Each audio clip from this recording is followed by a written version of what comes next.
Cointelpro stands for Counterintelligence Program, primarily run by the FBI as a covert action program against domestic dissidents. The use of infiltration, psychological warfare, harassment through the legal system, and the use of extralegal force and violence, including murder, probably began in the 1950s and is now a permanent feature of U.S. government. Targets included the civil rights movement, the women's rights movement, the anti-war movement, the environmental movement, opposition political parties, and basically any progressive group in American society. The Senate and congressional hearings into the activities of the FBI and CIA were crushed. The Senate committee's report was edited by the agencies being investigated before its publication. The House committee's report, including an account of FBI and CIA obstruction of its inquiry, was suppressed altogether. Senator Church and Congressman Pike, the committee chairs, were both targeted in their re-election campaigns by the intelligence agencies and defeated, their careers destroyed. The Freedom of Information Act did open up access to FBI documents, and lawsuits forced the release of some Cointelpro files to the media, but the most important files were withheld or destroyed, and former operatives report that the most heinous crimes were never committed to writing. William C. Sullivan, who ran the Cointelpro program in the 1960s, was killed in a 1977 hunting accident shortly before giving testimony to a grand jury in 1977. The only two FBI officials who were ever prosecuted for Cointelpro crimes were quickly pardoned by President Ford. There was an appearance of reform that was largely aimed at placating a weary public that had become disillusioned after Watergate.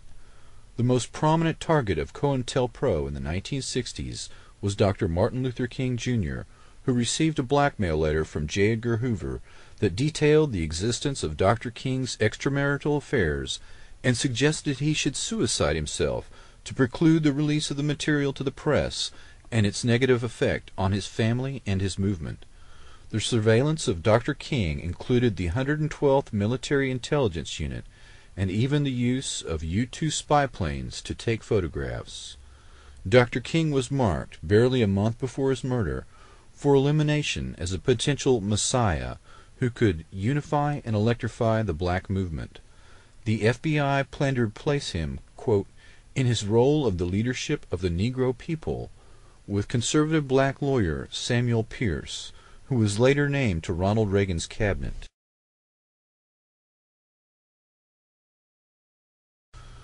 The theme of forced suicide is repeated on others targeted by Cointelpro.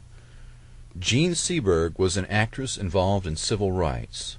Her husband received a forged letter from the FBI detailing a fictitious affair she was supposedly having with a black activist.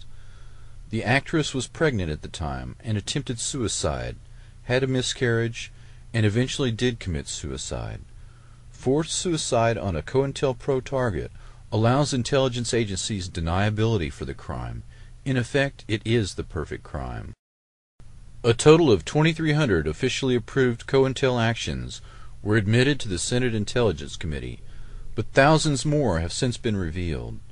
Ultimately, FBI documents disclose 6 major programs.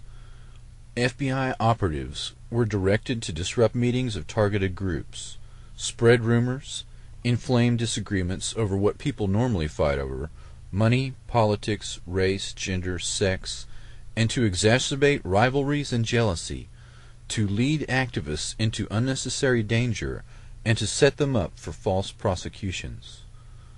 False news stories, forged documents, and anonymous letters and phone calls, as well as pressure on landlords and their employers, make up just some of the strategies used against activists. The major violence of the domestic terrorist campaign was directed at the black nationalist and American Indian movements. These individuals were readily imprisoned on false charges or assassinated.